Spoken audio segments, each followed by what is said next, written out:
Good afternoon, everyone, and welcome to this webinar, part of the New Era for Stroke programme, particularly focusing on 6 months and beyond. My name is Richard Taunt. I work here at Kaleidoscope. My name's Alexis, and I'm from the Stroke Association. My name's Lydia, and I'm also from Kaleidoscope. It's turning a bit into University Challenge, isn't it? Great to be joined today by Jen in Preston. Hello, Jen. Hi, I'm Jen. I'm also from the Stroke Association. And trapped in a cupboard in the Wirral is Deb Lowe. Hello, Deb. Hello, Rich. How are you? I'm very well, thank you, Deb. Thanks so much for joining. Deb, I think we're not able to get your video camera working, but you have assured us that you're wearing the glitziest of Christmas jumpers. Is that right? It's got flashing lights and sparkling glitter on. I'm completely in the Christmas zone. So this is an important webinar about an important topic, but if anyone would like to tweet pictures of their Christmas attire, they're more than welcome to. Particularly you, Deb, we want to see this jumper. But thank you everyone for giving up an hour of your time this afternoon to join our discussion about, as I said, a really important topic. We've got people dialing in from all over the country, so I think we're going to have a really exciting discussion on a day when so much else is going on. Thank you for making the time to join with us for the next hour. To say that we're going to be hearing from Jen, we're going to be hearing from Deb, we're going to be hearing from Alexis, but this is a discussion we'd very much like you to join in as we go through. 3 ways you can do that. You can use the Ask Question feature on GoToWebinar. You can just type in your question. If that's not working, don't hesitate to email hello@kaleidoscope.healthcare is your email address. If you'd like to tweet, please do. The hashtag is NewEraStroke, or you can use our Twitter handle, which is @KScopeHealth. If you are watching later on, we are recording today's session. A very warm welcome to you too. That Ask Question feature is going to work slightly less well in the future, but please, of course, do feel free to share reflections on Twitter or by dropping us an email. You'd be very welcome to do that. So we've got a pretty full hour for you today, and this is actually just webinar number 1 of 2. There's a further webinar tomorrow, which we'll be telling you more about in due course. But I think we should probably crack straight on. Let's go. Alexis, what's all this then? Right, so thanks for joining everyone. My name is Alexis Kladji. I'm Deputy Director of Policy and Influencing at the Stroke Association, and I thought I'd just take you through a bit of background. So hopefully most of you will know about the Stroke Association already. We are the UK's largest stroke charity, focusing on prevention, campaigning, research, and support. And our vision is a world where there are fewer strokes and everyone who is touched by stroke gets the support they need. So why are we here today?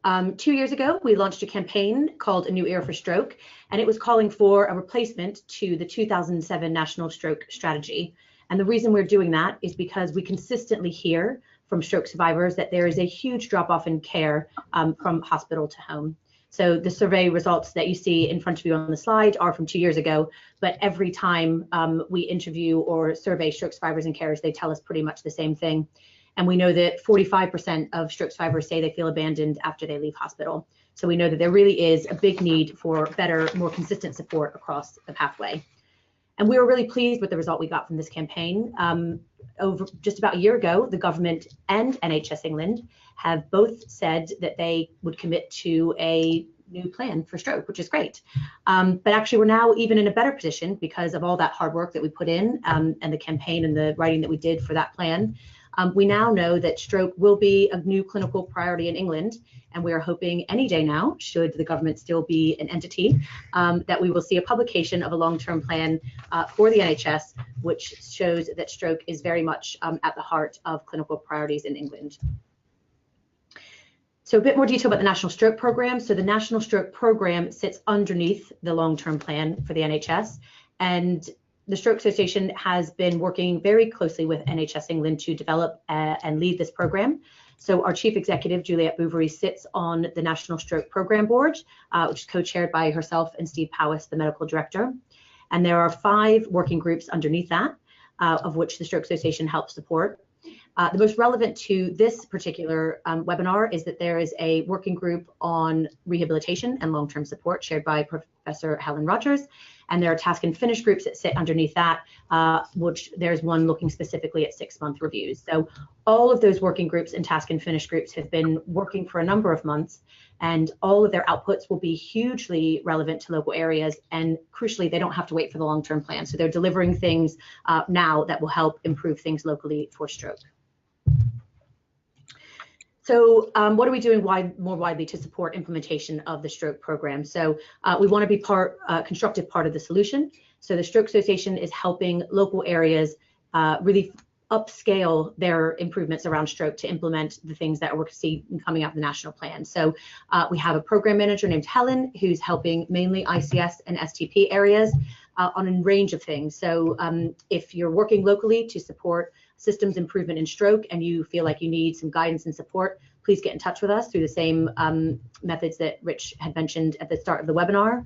The things that we're in one-to-one discussions with are including kind of bolstering clinical leadership, providing project management support, supporting acute service reconfigurations, really supporting kind of patient engagement in the pathway, and looking at how we work together crucially to improve post-acute support, which we know is a problem everywhere. So this webinar series, how does this fit in? So one of the key things we want to do to support the implementation of the national plan is to build a community of best practice. So that kicked off at an event on the 2nd of October. And we were really pleased that we had loads of people, we had over 50 delegates, I think, from across England come and talk about how they wanted support from the Stroke Association and from colleagues to implement things coming out of the stroke program. And we asked attendees to vote on what they wanted to learn the most, and 6 months and beyond, and rehabilitation and data came out top. So that's why we're talking about 6-month reviews today, and we'll be doing a webinar tomorrow on rehabilitation and data. Obviously, we're trialing how these webinars go. We're really pleased with the fact that we've got a number of people dialing in today. If they're well received, we're committing to doing some more webinars on different topics throughout the rest of next year. And we're also looking at the input we got from the 2nd of October and a survey that went around to everyone who came to that event to look at how we make that network work in future. So we want to do something that helps facilitate best practice sharing, but doesn't replicate anything else that's out there at the moment. So if you're interested in helping us shape that, or you're interested in being involved in that, please also get in touch. And then finally for me, what we hope you'll get from today, we want you to hear a bit more about different models of service delivery. We want to talk a bit about shared challenges and successes from different models of service delivery, hear a bit about the national work and how you can link in with that, and obviously an opportunity to ask questions and challenge some thinking around this important area. That's it for me. Alexis, thank you very much indeed. It's an interesting political time. If you are watching this at a later date, the government, which Alexis was referring to, was the government headed by Theresa May. We don't know if that's still going to be there in the future, but I think worth saying, Alexis, that there's now clear consensus on the need for stroke to be prioritised at the national level, and whatever political change there might be, it's highly likely that that will remain. Yes, we're hoping that is still the case. We know that Steve Powis spoke at the UK Stroke Forum last week, stating again that stroke will be prioritised in a long-term plan. And despite all the fervour around Brexit today in Prime Minister's questions, Theresa May is still talking about the long-term plan being imminent. So we hope that that will still carry on despite the tricky political times. Lovely, thank you. Regardless of what happens, this webinar is going to make an interesting historical time capsule of a particular time. Alexis, thank you so much. I'm going to throw out a question, if that's okay, to everyone who's joined. We're going to go on in just a second and hear from Deb and Jen.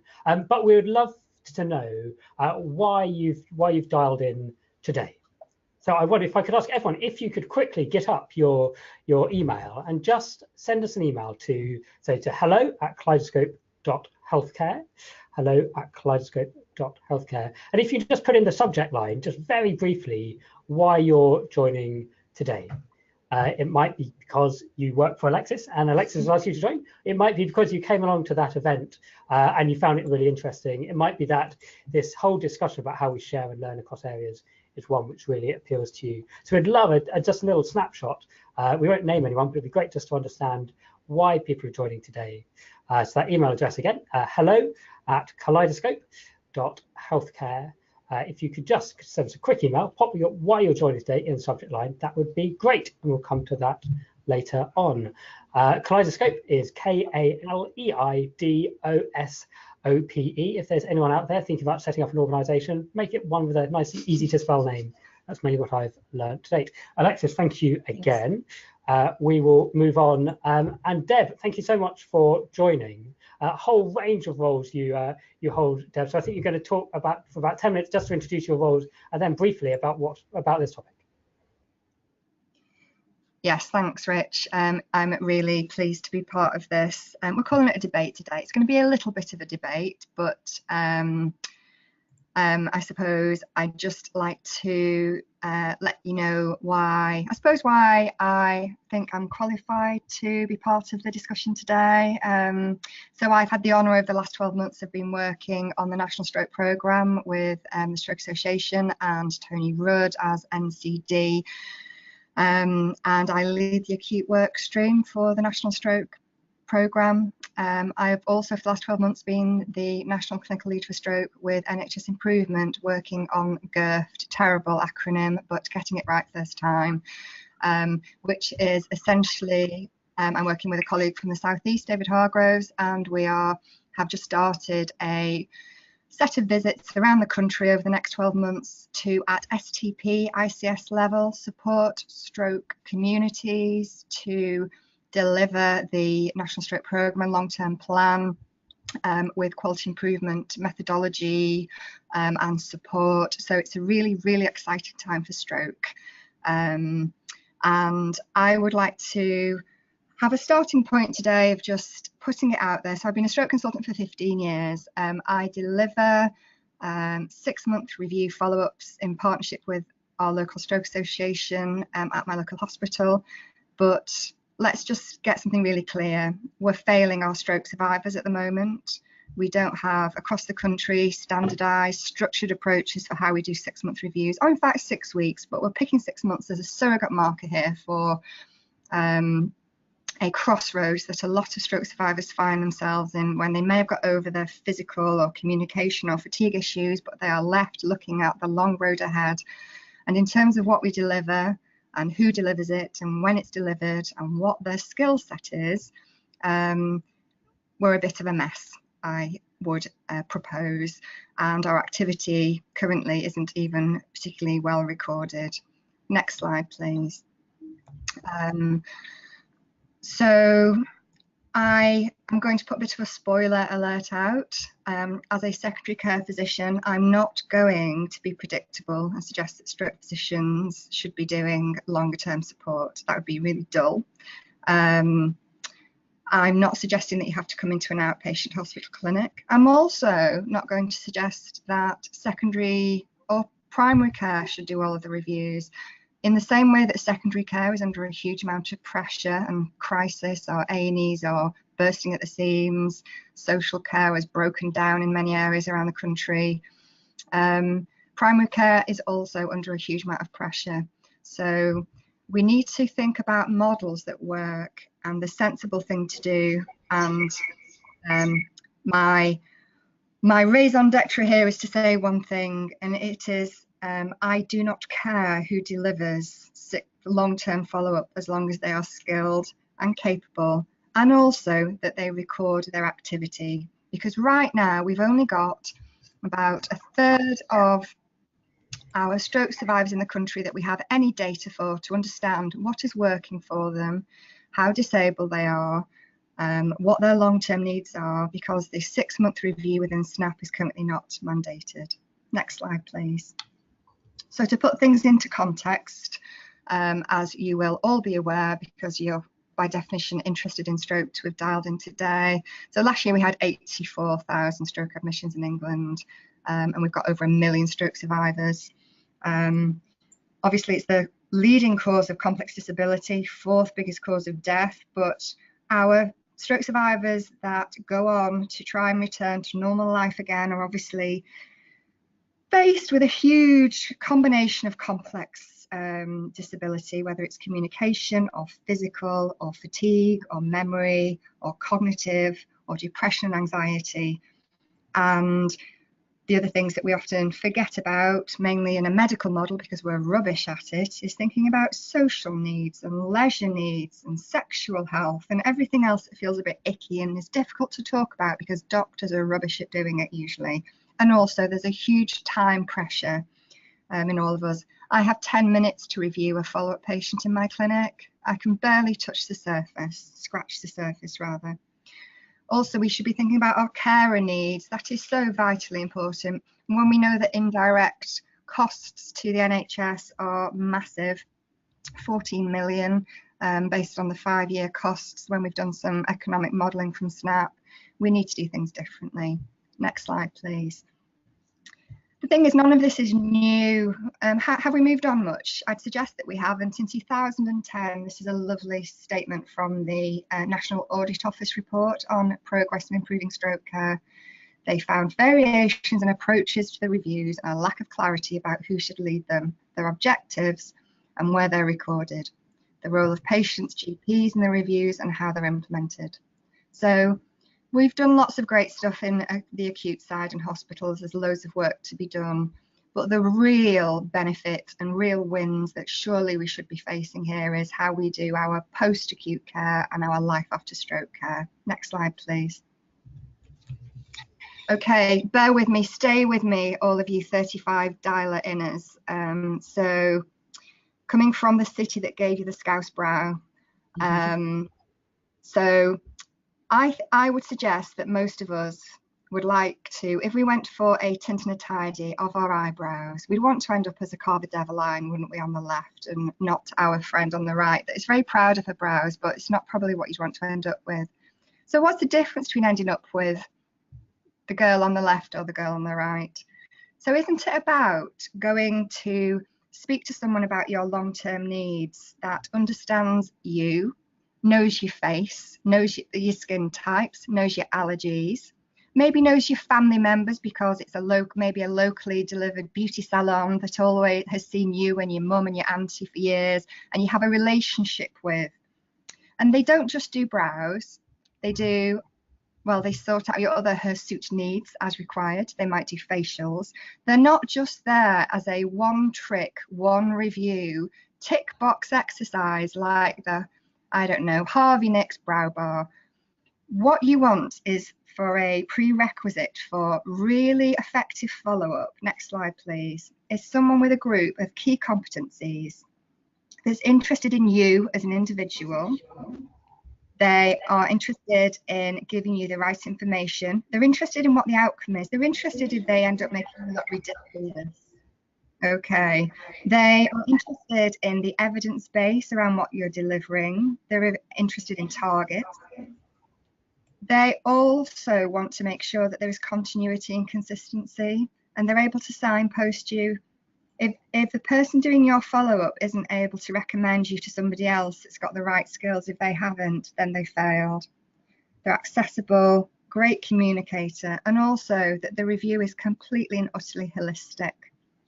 Next slide, please.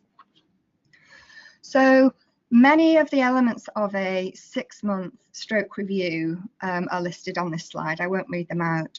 And most of them, doctors are a bit rubbish at, I'll be honest. Yeah, I can do BP management and AF management, but I'm not the only person that can do that. I can do medication reviews, but there are excellent community pharmacists and other people that can be trained to do this. I know that my specialist nurse in my clinic does a much better 6-month review than I do. Next slide, please. But the model that we've developed on the Wirral, which I am actually quite proud of, I'll just put it out there. I absolutely love seeing my stroke survivors in clinic with their carers, not just as someone joked with me because I get a jar of jam, which I do sometimes at Christmas time, which I love.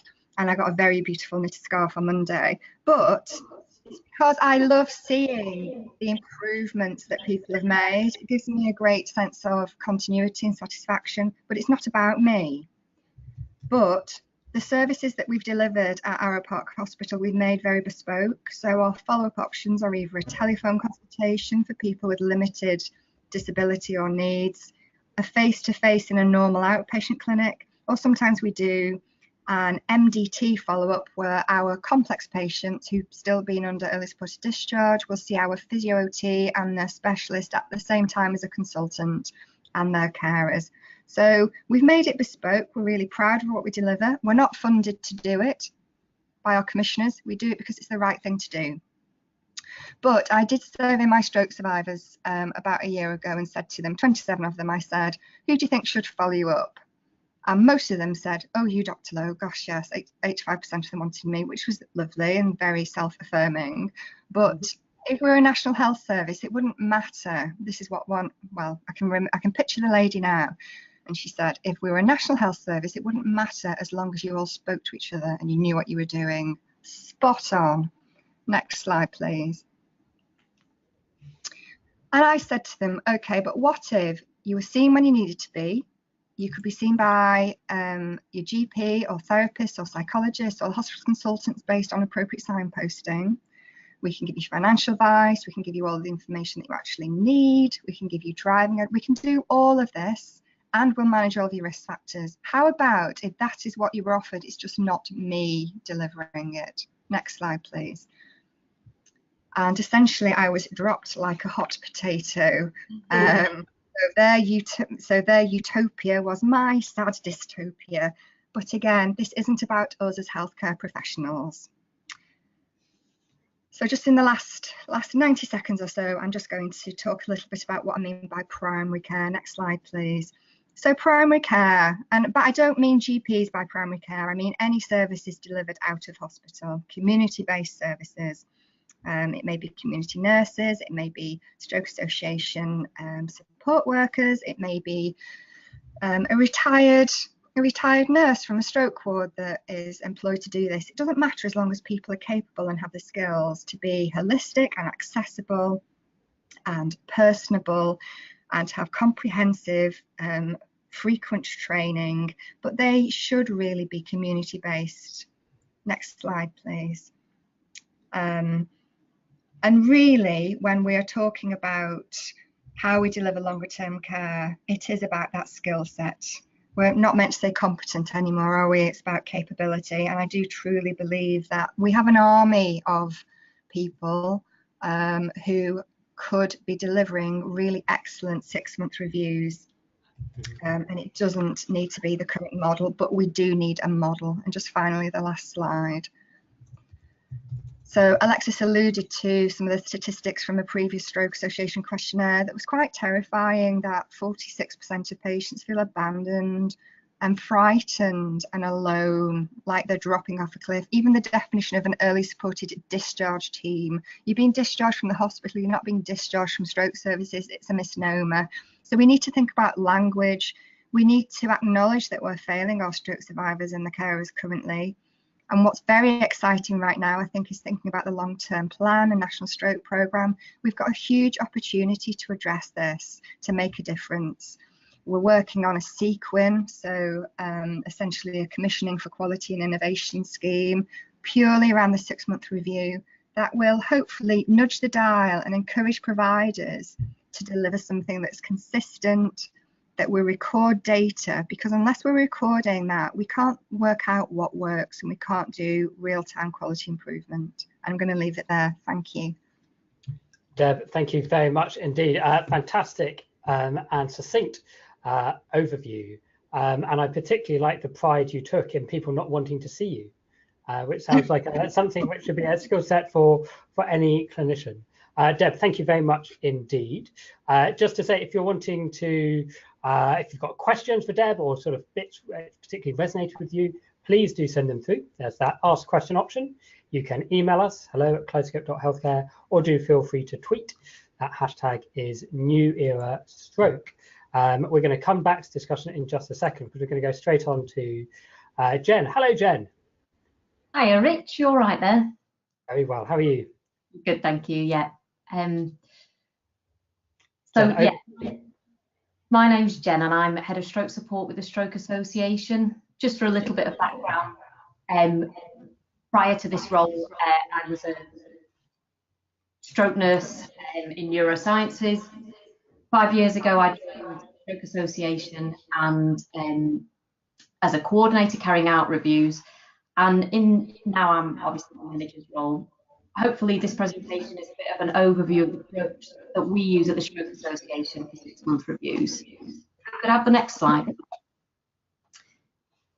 So this slide is our stroke recovery model. The majority of our 6-month review services are integrated into a stroke recovery service, which is tailored support from the acute to the home and into the longer term. So it's getting referrals on discharge, making contact, assessing their needs and co-producing a recovery plan, which we support with.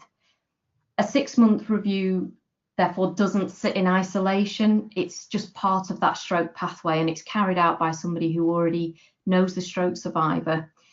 It's an opportunity for us to celebrate any progress that's been made, because we'll know them and how far they've come, but also to identify new and unmet needs and plan what the next steps are. So that's really just a demonstration on that slide of where that sits within the pathway. So if we could have the next slide, Rich. This slide talks you through our process. It's fairly self-explanatory, but there's just a couple of things to mention there, which hopefully tally in with what Deb was saying. The identification is really important. We've robust mechanisms in place to make sure that we are offering, hopefully, everybody a 6-month review. The majority of ours are carried out face-to-face. And we're very flexible about the location. It can be at their home, a residential home, a place of their choice. And our coordinators have skills in supporting people with communication or cognitive difficulties, which means that hopefully it's giving that quality of access to people, so that, again, we're making sure that everybody's offered and receives the review. Deb, you mentioned about the importance of inputting our data, and our coordinators all input to SNAP once they've done a review. We recognise that's really important for system level service improvement and understanding the needs of the people we support. So the second and third one talk about the tool that we use, and if we could go on to the next slide, Rich. We felt it was important to have a consistent approach to carrying out a review. So we use, in the majority of our service, the standardised tool, which is the Greater Manchester Stroke Assessment Tool. As you can see on that slide, it was developed by the NIHR Clark in Greater Manchester.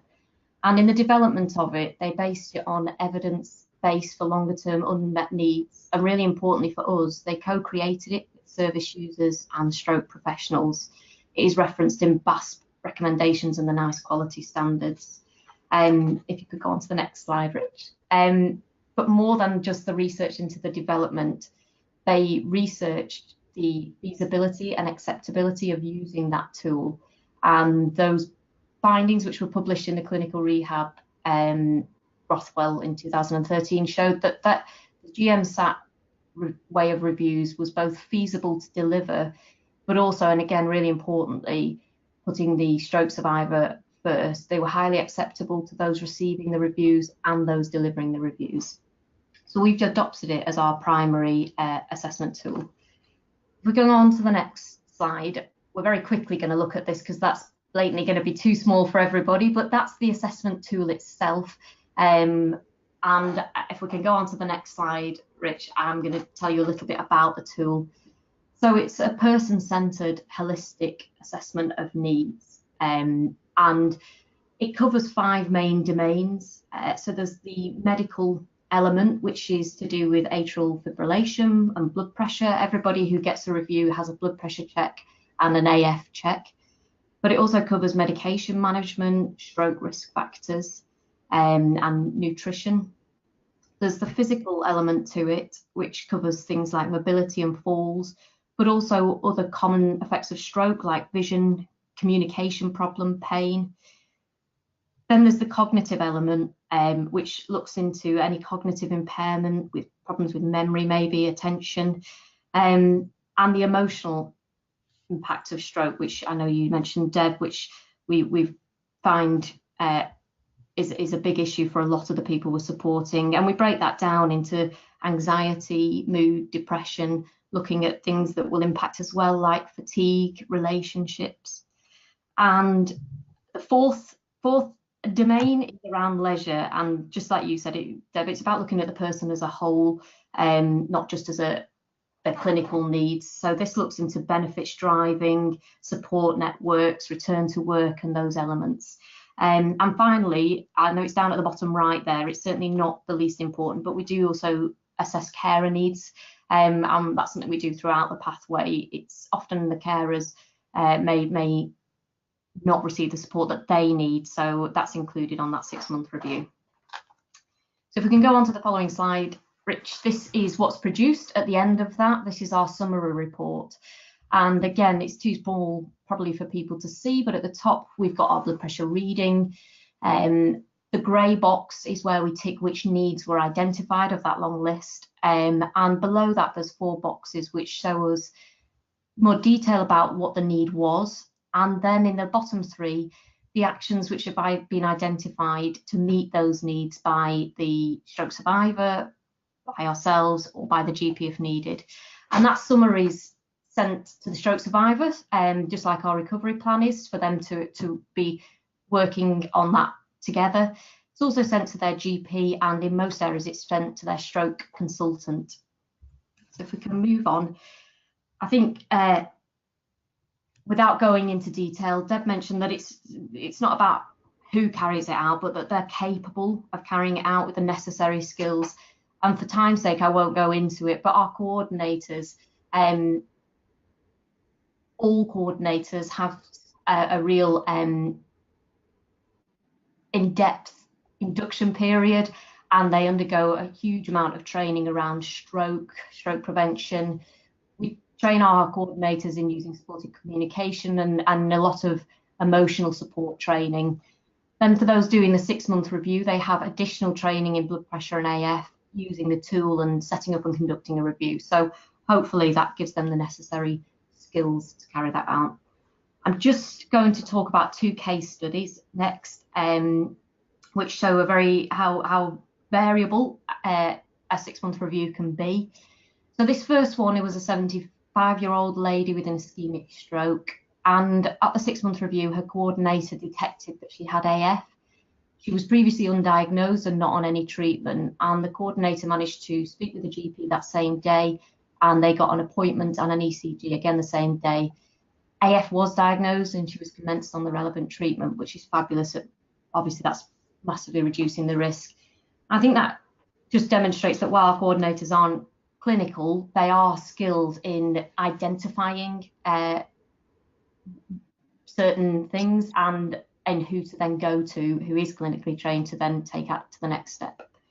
The second case study is a more complex case, and I will try and get through it because I know I'm probably over time, Rich.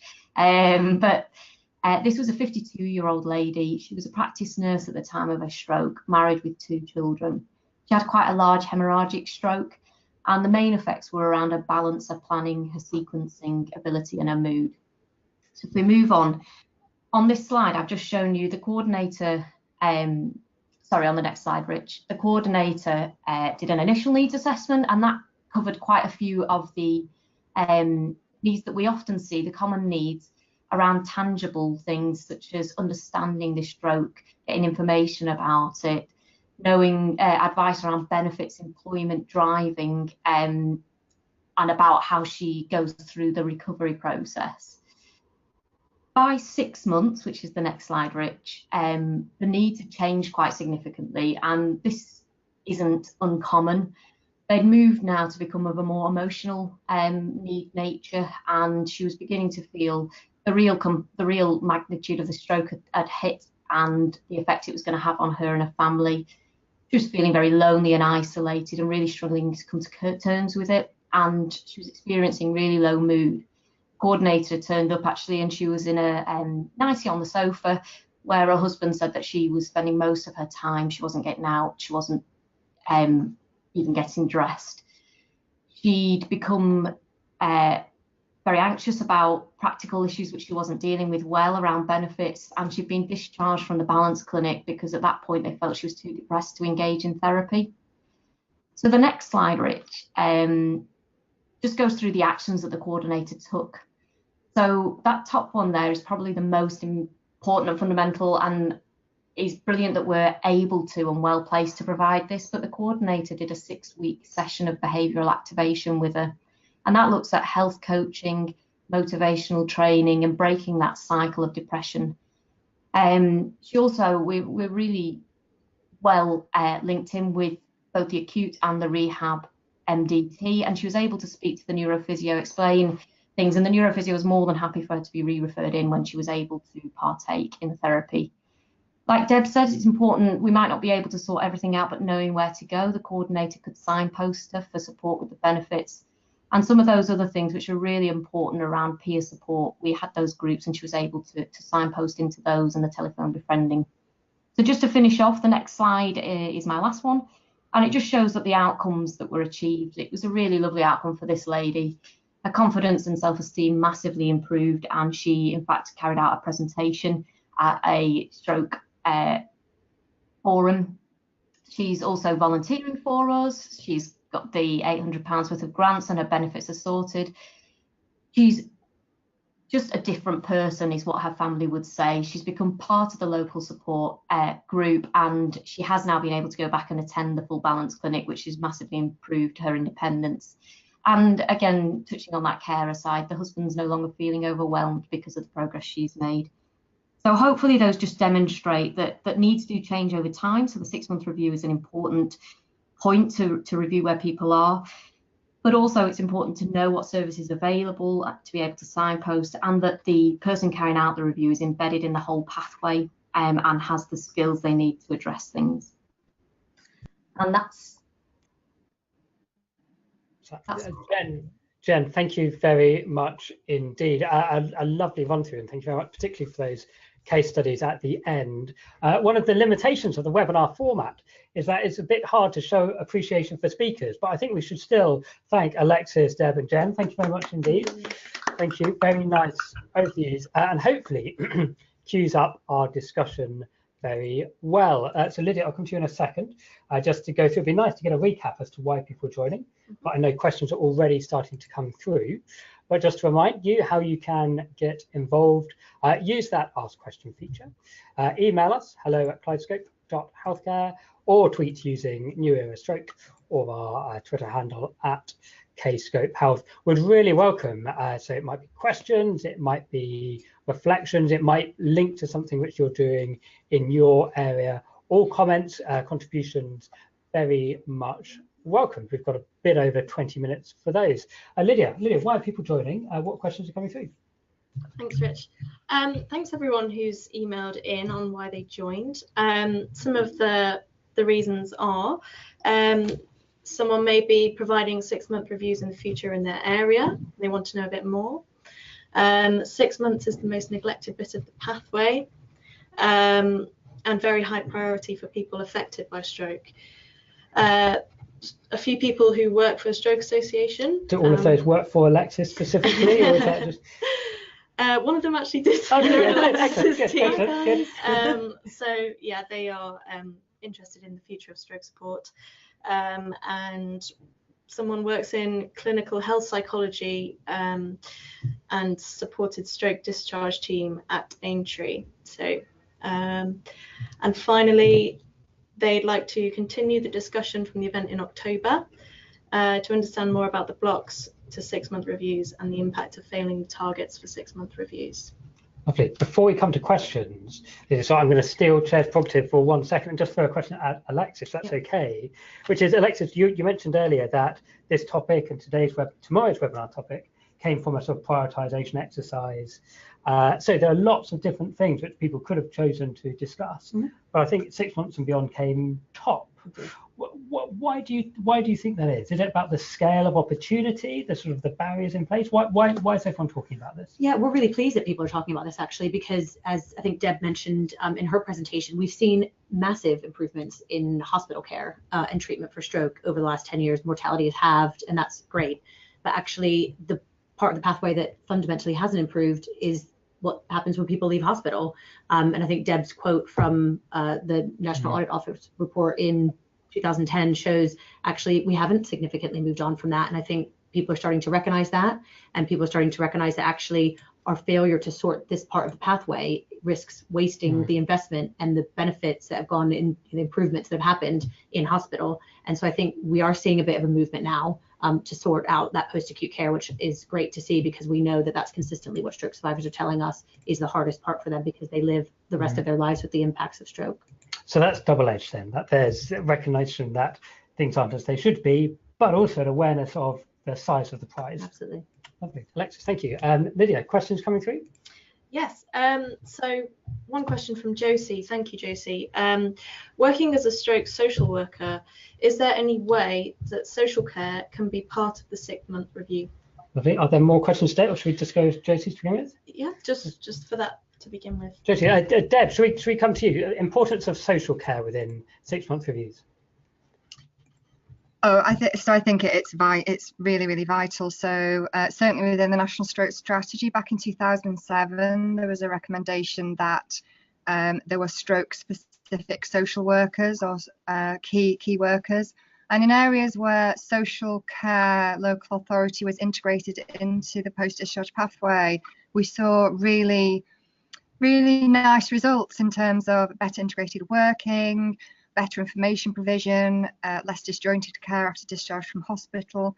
And in areas that don't involve their local authority or social work departments or specialists, things don't work as well. So I'm a real advocate really for moving away from boundaries and role-specific or, old-fashioned lineation of what we're all meant to be doing, and actually let's describe what outcome we want for our patients and what we want to deliver as part of that 6-month review, and get everybody around a table that has an integral part to play in delivering that. And that always involves closer working with our social care partners.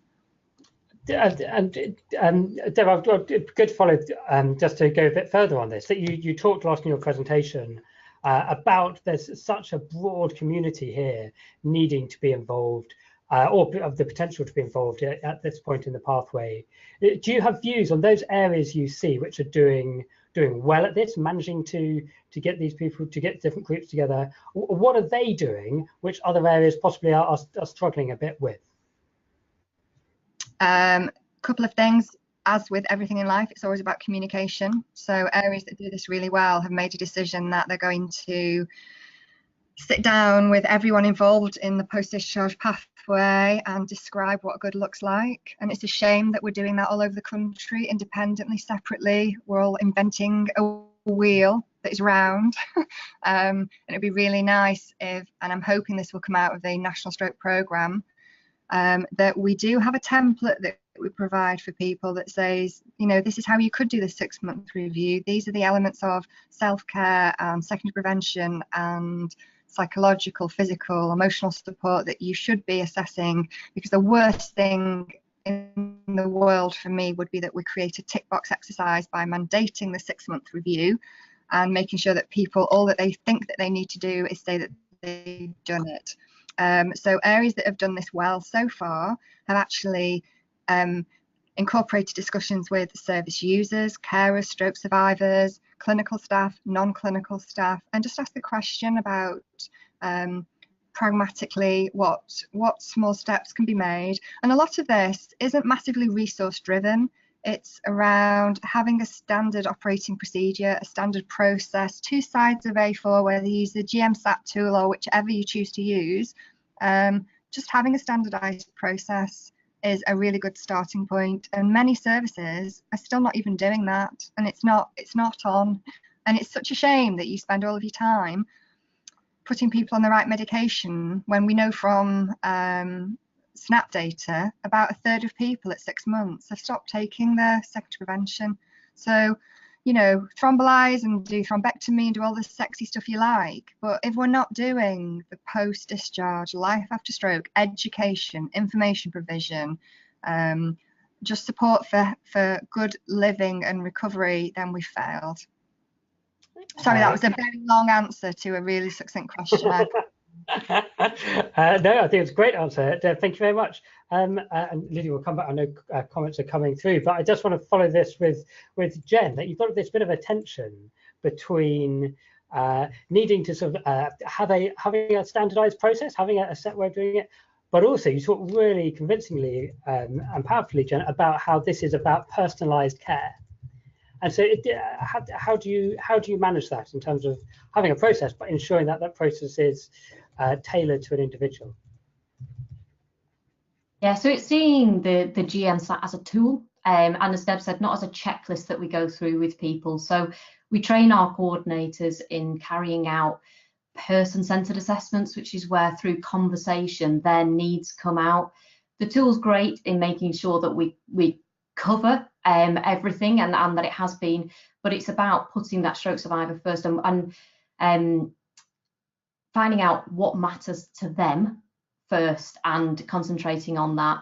There are, as I say, there are some elements that we would do with everybody around blood pressure and AF, and we would check that we'd covered the domains, because sometimes people aren't always aware that the issues they're having could be related to stroke. So normalising that enables them to talk about it. But it is about being a conversation and about that judgment of our coordinators as to what areas they'll focus in on the review.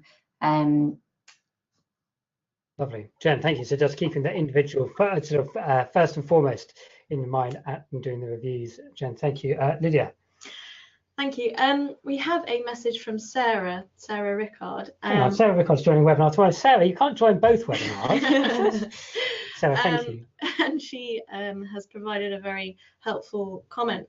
She's saying that they're focusing on this issue in Greater Manchester and are going to be delivering training in February for all teams providing reviews, both in the Stroke Association and the community, which would include consistent use of the GMSAT and newly updated tool, use of clinics instead of home visits, and collecting more detailed data on 6-month reviews. So she's happy to share with anyone the tool that they're using to collect that data. Lovely, Lydia, thank you very much. I think if you're there going, yes, please, do email us if you like, hello@kaleidoscope.healthcare, and we can link you up with Sarah. Alternatively, join tomorrow's webinar with Sarah, where you can ask her further questions about it. Then, Sarah, thank you very much. Further questions, Lydia? Yep. So we have one from Ali. Thank you, Ali, who would like to direct their question to Deb and anyone else on the webinar. Their thoughts on ways that stroke survivors can share their stories. Once a review is carried out, it is the community integration support for Ali that is vital and that is tailored to their own interests and skills. The use of meaningful creative activities is showing benefits to stroke survivors in helping psychological, communication, emotional and other aspects of their recovery. Thank you, Ali. Lovely point. Deb. Thank you, Ali. That is a really nice question. And as you've just beautifully highlighted in your question, so clinicians are terrible at assuming they know best, and we don't. Our patients, our stroke survivors, their carers, they know best. And when we're delivering services, using the narrative and actual storytelling is really powerful. So certainly within our stroke service, when we look at any service development or implementation or redesign, we start off with a patient story right at the very beginning, stroke survivor story, and try and base our service design around that. And I think what's been really lovely as well in the National Stroke Programme, which is being chaired by Keith Willits, who's an orthopaedic surgeon by background, so him showing, sorry, I was going to be dreadfully, I was going to be stereotypical about orthopaedic surgeons, but I won't. So he has been really forward thinking in the start of every single meeting. It started by our 2 amazing stroke survivors that sit on the programme board, telling their story and giving their opinions and experiences. And then they also finished the meeting as well. And by framing every discussion that we have, by making sure our stroke survivor and their families are at the centre of those discussions, that's how you influence change, and that's how you commission appropriately. Another thing that I would suggest is all services providing these, providing any sort of stroke service should at least, At least I would have thought on a quarterly basis, be having a stroke survivor group where you're either informally or formally sitting and talking about experiences and sharing them. And that should be fed through to hospital and community-based governance fora so that we can learn from their experiences. Lovely. Deb, thank you very much. Alexis, Stroke Association does a huge amount of work involving working with stroke survivors. Your views on how best to share stories and involving? Yeah, definitely. We can help with this locally and nationally. So we are in touch with tens of thousands of stroke survivors through our services every day. We support hundreds of clubs and groups around the country that do very similar activities. So dancing groups, singing groups, kind of art and leisure groups, anything that anyone wants to form a group on for stroke survivors is there. So get in touch with us, either in the national team, the local team, and we can support you. We're also doing an awful lot of work on patient advocacy. So getting stroke survivors together to be part of CCG meetings, for example, be part of planning meetings. There's a lot that we can do by helping strengthen the patient voice. And we know that it's difficult for local areas. We know it's difficult sometimes for clinicians to be able to have the time to support people in the right way, but we can help you do that. We have, as Jen rightly pointed out in her presentation, we do an awful lot of training with our staff on supported conversations and how to support people who have access requirements and speech and language requirements. So we can help you do that and make it much easier. Can I also just add one extra thing, which Deb and I are working together on? So the Stroke Association is working together with GIRFT, so NHS Improvement, to pilot a patient experience survey. And actually, that's really important to get patient experience across the pathway. We've done it in 2 hospitals so far, and we're hoping to roll it out much more widely later in the year. But this is getting real-time hospital-level data about the experiences that people have had 6 months after their stroke. And if we have that more consistently, we'll be able to help assess what kind of services do people prefer. Maybe there isn't a difference. Maybe it's just as long as there is a service and they have the right support, that's okay. But if you want to be involved in that, please also get in touch, because we want to get as many people feeling that in as possible. Lovely. Alexis, thank you. Sorry, Rich, may I just then thank you for mentioning that. It was really interesting in that initial PROMS questionnaire that has gone out to stroke survivors between 4 and 8 months post-stroke. So it was between 2 hospitals, which was my hospital on the Wirral and William Harvey in Kent.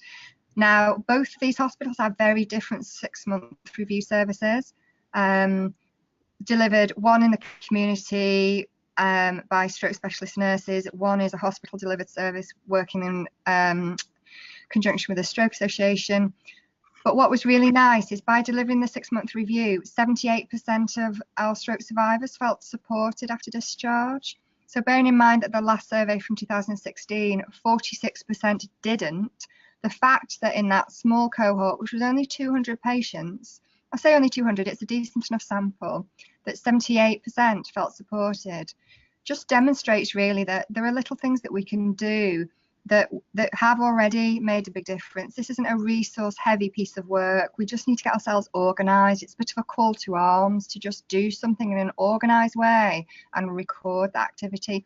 And the other just really quick aside for anyone that managed to get to the UK Stroke Forum last week, Helen Rogers and her team have done a lovely bit of research in Newcastle, the extras study, so evaluation of extended stroke rehabilitation service.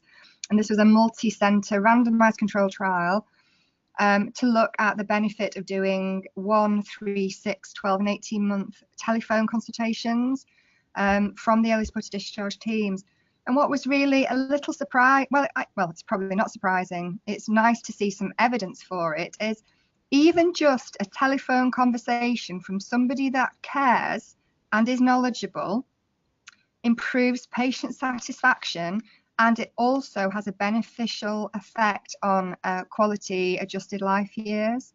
So whilst it might not decrease depression and anxiety or extended activities of daily living, or the really hard markers, the things that matter, your experience of a service and your general positivity for your recovery is affected by just simple contacts and phone calls. So I'm hoping that you know, the information that comes from the extras trial is going to be a real boost for people to do really simple interventions really well. Deb, thank you very much indeed. We're very fast coming up on 3 o'clock. And I am wanting to come round and do very quick closing reflections, but we've got a great question just come through where, Deb, I'm going to give you literally 38 seconds to answer a complex question succinctly, if that's okay. Lydia. So this one's from an anonymous person, but thank you. What are the best ways for community and acute providers to collaborate and work together in delivering six-month reviews to ensure every stroke survivor is offered one? Sounds like a week-long essay topic, but Deb, quick views. Okay, 38 seconds. So it's about having a shared vision. So put your stroke survivor at the centre and describe what is going well in your local area, what is going badly, what are the barriers to doing things as well as you know you should be able to do them, and then start having a narrative and a shared vision. And the minute that you've got a shared vision about something around the 6-month reviews, as I've said, this isn't a resource heavy intervention that we need. It's purely about everyone deciding what they want to deliver, how they want to deliver it, and making sure that it's not about money or individuals, it's about capability, and it's about having a standardized approach. That was 47 seconds. I'm going to start. Deb, a fine job. Thank you very much. We've just got a couple of minutes left. So just to close, what we will do is we'll just nip around all of our panelists. So I'll start, and Lydia, then Alexis, then Jen, then Deb. As Deb, you get the last word. And just interested in one reflection from our discussion. So I'll go first to buy everyone some time. So what really stood out for me from today's webinar is just that highly personalised nature of doing a really good 6-month review. And Jen, I just loved your slide with all of the different aspects which you'd want to consider, which I suppose you could just delete and just put life, and just thinking about those needs that anyone has in how we conduct ourselves. This is not a medical issue. This is so much broader. Lydia. Thanks. Yeah, I thought it was really great. Thank you, everyone. And yeah, what struck me is the impact that just quite small, simple changes can make to a stroke survivor. And particularly in the second case study that you gave, Jen, how such a simple thing could make someone's life so much better. Yeah, thanks very much. Alexis. Yeah, there's loads to choose from. I thought this is really useful discussion. I think probably the main thing is that we do have to recognize we're failing people at the moment.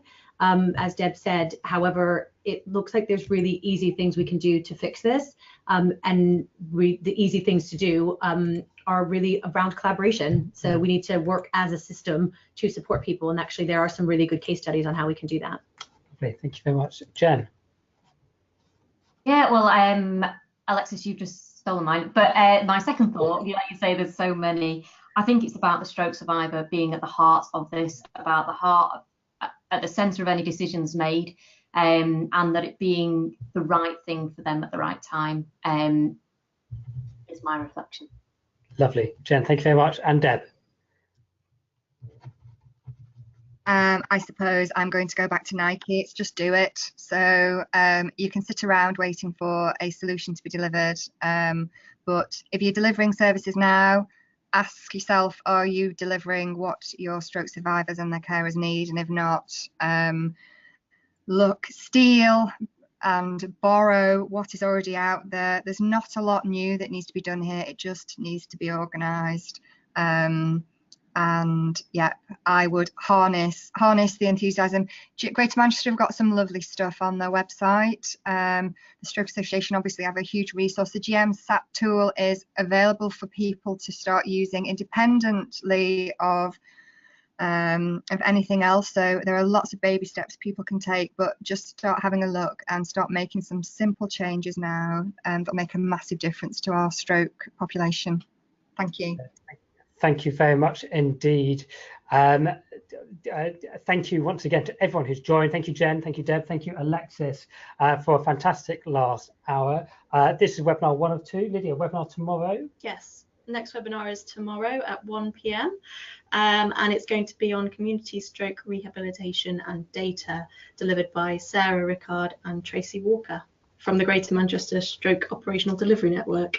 Lovely, thank you very much. So if you've enjoyed today, hope to see you tomorrow. It does say again, we have been recording this, so you'll be able to share this with all friends and families. What a cracking Christmas present for those who weren't able to make it.